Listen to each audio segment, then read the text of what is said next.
नमस्कार दोस्तों। महाकुंभ दुनिया का सबसे बड़ा इवेंट 144 इयर्स के बाद आ रहा है, चल रहा है। जितनी भीड़ आज तक दुनिया में किसी भी इवेंट में नहीं हुई, उतनी भीड़ वहां पे हो रही है। रिकॉर्ड तोड़ हो सकता है, गिनीज बुक ऑफ रिकॉर्ड में उसकी एंट्री हो जाए। भारत के प्रयागराज में दुनिया भर से लोग आ रहे हैं। क्यों? एक त्रिवेणी संगम, 3 नदियों का संगम, 3 अलग अलग प्रदेशों से बहते बहते आने वाली, अलग अलग कंटेंट्स को लेके आने वाली जो नदियां अपने अलग अलग प्रदेशों से अलग अलग कंटेंट्स लेके आती है, वो नदियों का वो संगम।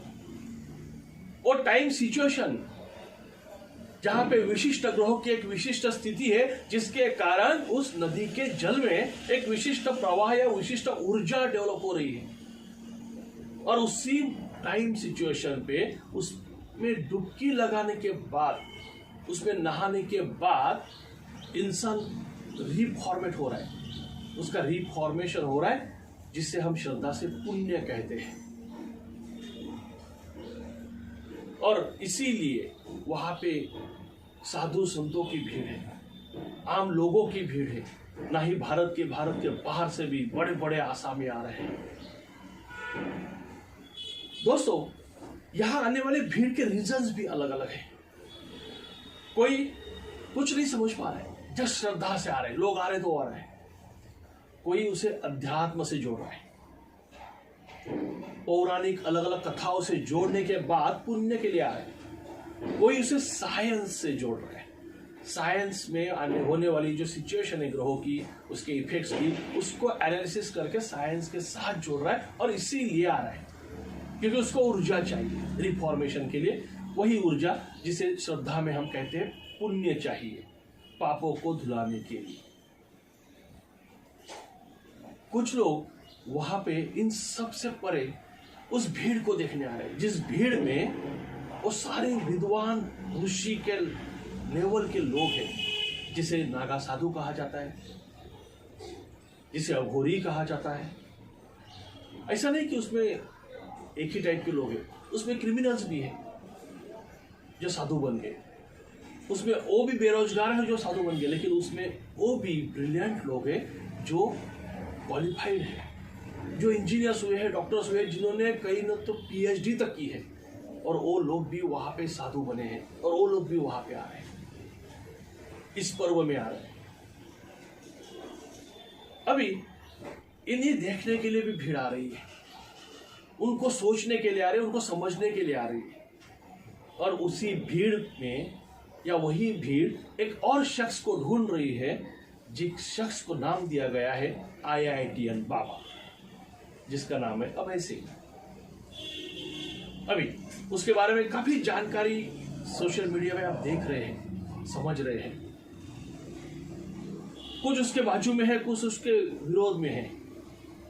बाजू में इसलिए है कि वो समझ रहे हैं कि एक IITian किया हुआ बंदा, जो कि एरोस्पेस इंजीनियरिंग में किया है, जिसको मालूम है उसमें बहुत स्कोप है आगे, एक लग्जरियस लाइफ वो जी सकता है, लेकिन वो सब छोड़ के आया है।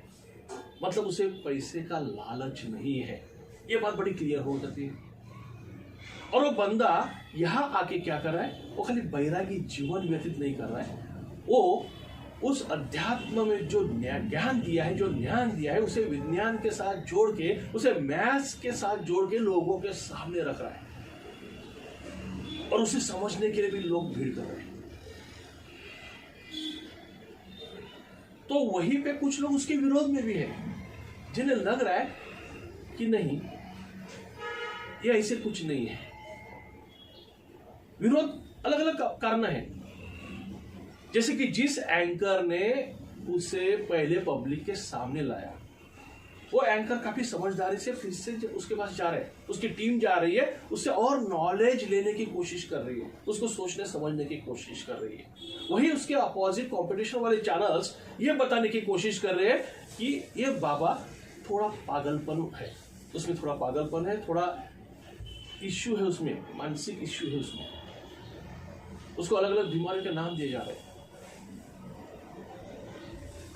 वही कुछ साधु भी उसके विरोध में बोल रहे हैं, क्योंकि उन्हें डर है कि कहीं बनी बनाई जो सिस्टम है धर्म की, धर्म संस्थाओं की, ये बिगड़ न जाए।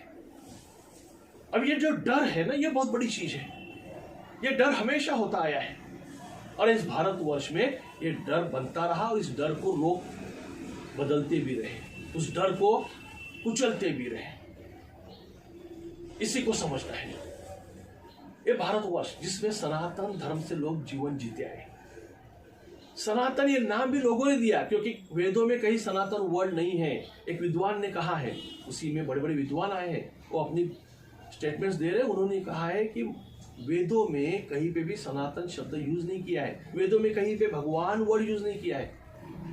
हिंदू तो छोड़ दीजिए, हिंदू तो हमें वो पर्शियन लोगों ने दिया जिनको स नहीं बोलना आता था, सिंधु के पार, तो हमें हिंदू बोल दिया, उसकी तो बात बाद में करते हैं। लेकिन सनातन ये वर्ड तक नहीं है, पब्लिक ने दिया है। तो एक वेदों से चली आ रही जीवन प्रणाली को हम जीते जा रहे हैं, एक आदर्श जीवन प्रणाली।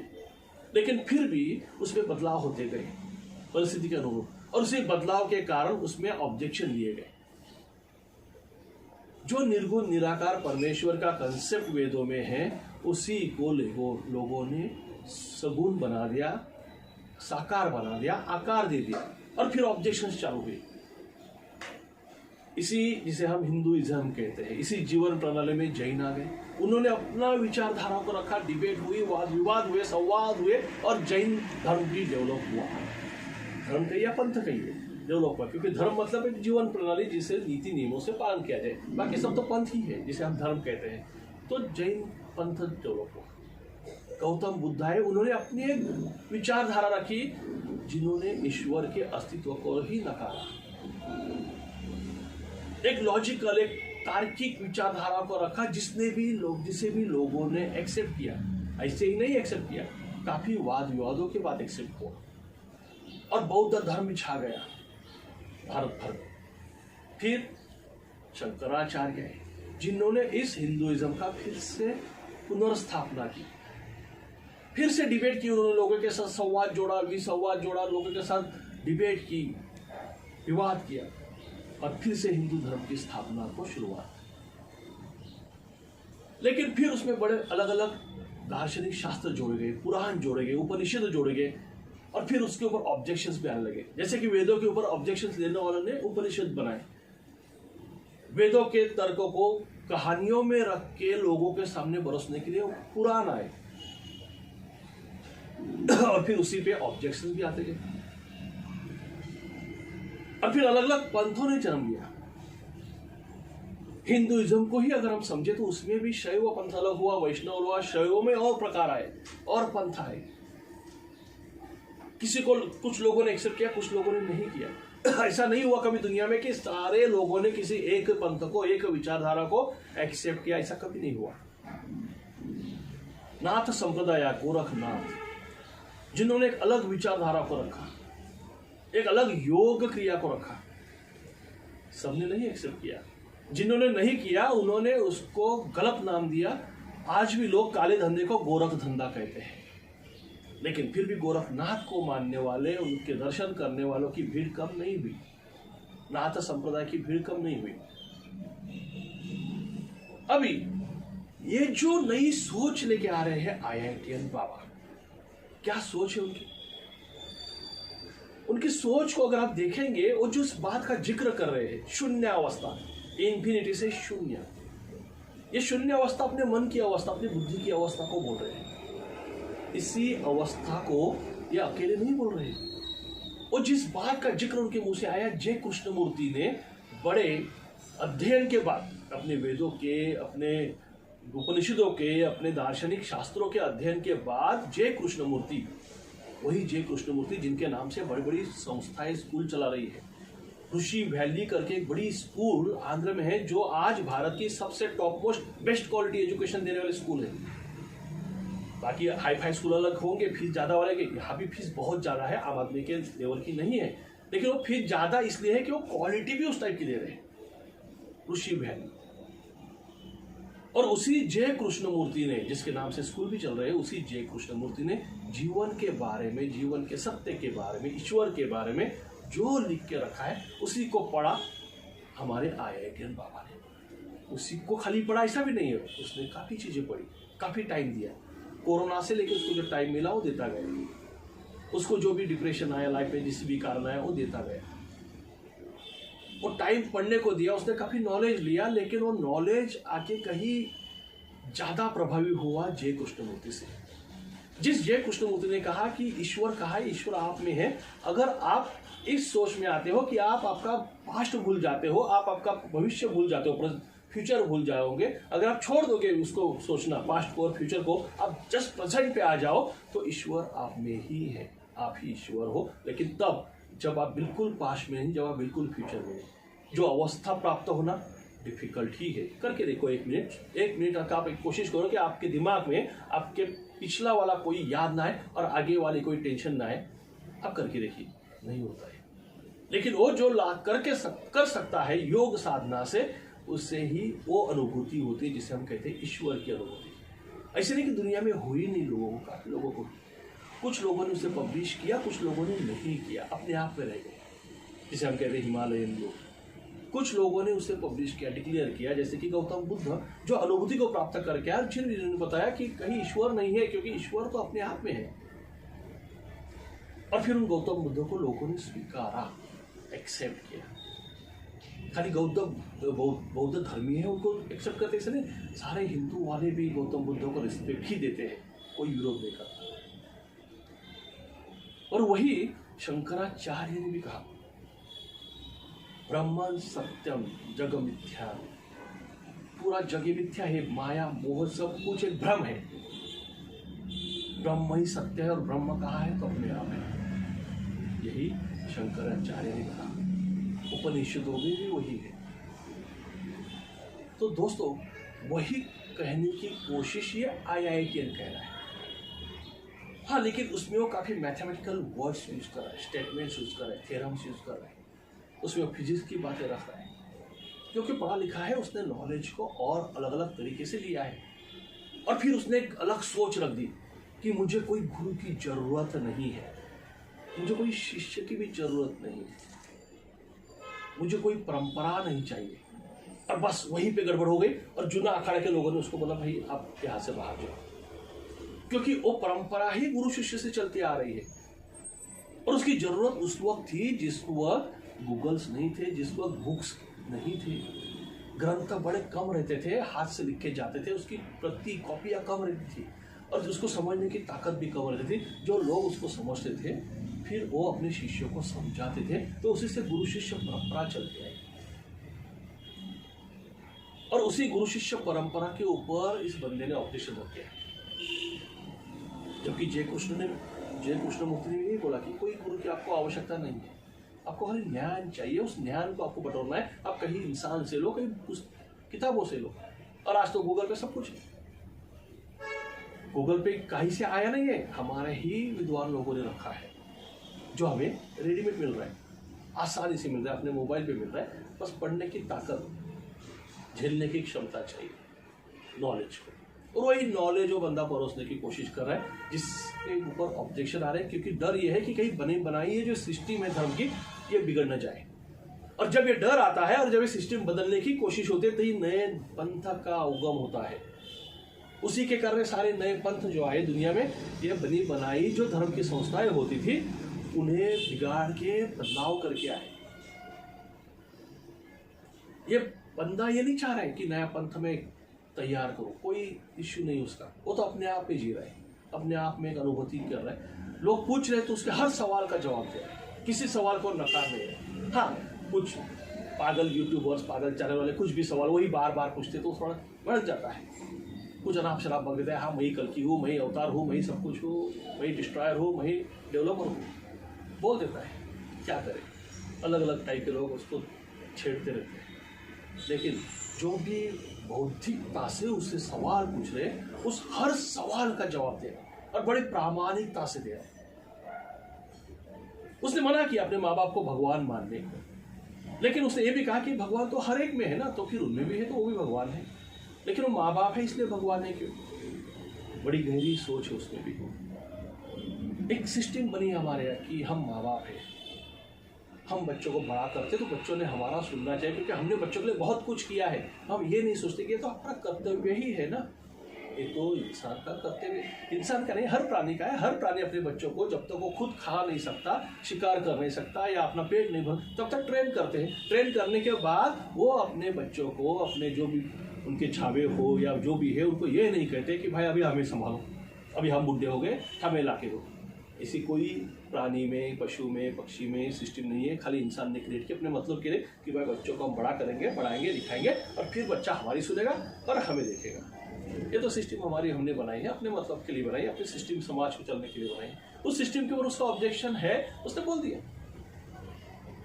उसमें काफी नेगेटिव बातें भी थी उसके लाइफ में जो हुई वो भी उसने बोल दी बड़ी प्रामाणिक से। उसने अपना 4 साल चला हुआ अफेयर भी बोल दिया। उसने 2 हफ्ते के लिए हो गया, एक 2 हफ्ते की जो उसको एक गर्लफ्रेंड मिली उसके बारे में भी बोल दिया, जो चैटिंग के कारण मिली।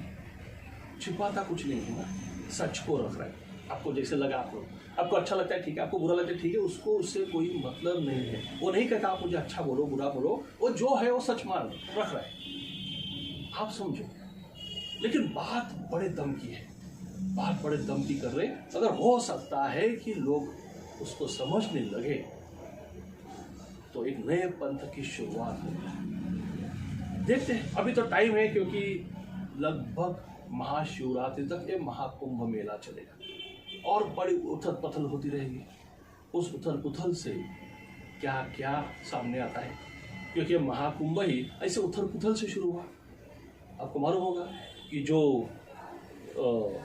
देव और दानव, इनमें जो समुद्र मंथन हुआ था, उसमें जो अमृत मिला था, जिसके बूंदों से महाकुंभ चल हुआ, तो ये इसी तरह के उथल पुथल से हुआ है। और उसी उथल पुथल में कई विचार सामने आएंगे, कई रत्न सामने आएंगे, कई हीरे सामने आएंगे, कई विद्वान सामने आएंगे, कई ज्ञानी भी सामने आएंगे। देखते हैं, उम्मीद करते हैं IIT वाले बाबा से, अभय सिंह से, ये उसी नॉलेज को जो हमारे परंपरा में दिया है, हमारे अध्यात्म में दिया है, उसी को विज्ञान की भाषा में किस तरह से रख पा रहा है, लोगों के विरोध को कितना झेल पा रहा है, और फिर जो उसके समर्थन में आएंगे या जो उसके विचारों को समझेंगे, मानेंगे, उनके लिए कुछ सिस्टम भी बना रहा है या क्या करने वाला है, जरूर देखना है हमें। हो सकता है धर्म की एक नई सोच, एक नए पंथ को लेके आ सकती है और जल्द ही उसका पता भी चल जाए। आप अगर अभय सिंह के पहले वाले वीडियोस भी देखेंगे ना, जिसमें उसे कोशिश की है विचारों को रखने की, लेकिन कोई वायरल नहीं हुआ, उसके दोस्तों के सिवा किसी ज़्यादा लोगों ने नहीं देखा। अभी लोग देख रहे हैं क्योंकि महाकुंभ में उस बात को वायरल करने का चांस मिला।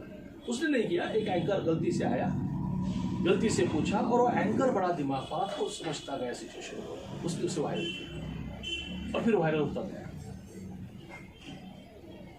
बातें ऐसे होती है, इंसिडेंटली हो जाती है, लेकिन उससे बड़े बड़े बदलाव आते हैं।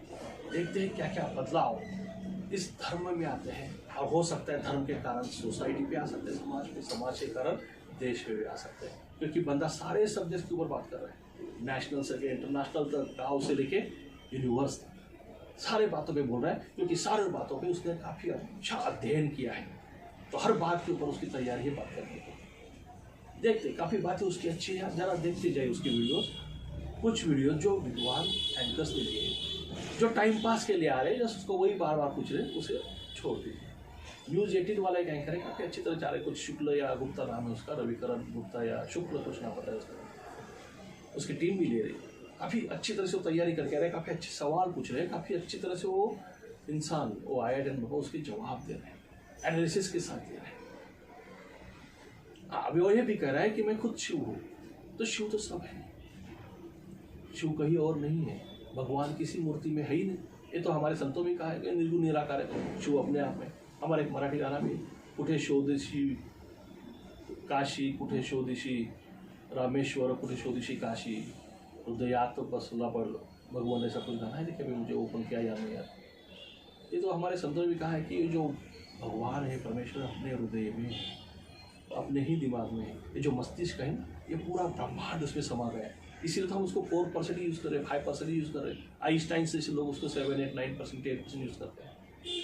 वो आइंस्टाइन जिसने वेद तक पढ़े हैं, जिसने भारतीय दार्शनिक शास्त्र पढ़े हैं, वो टेस्ला जिसने स्वामी विवेकानंद के कहने के ऊपर वेदों का अध्ययन किया, जिससे काफ़ी बड़े बड़े रिसर्च किए। हम नहीं पढ़ पाए क्योंकि हमारी सिस्टम गुलामी में चलती है।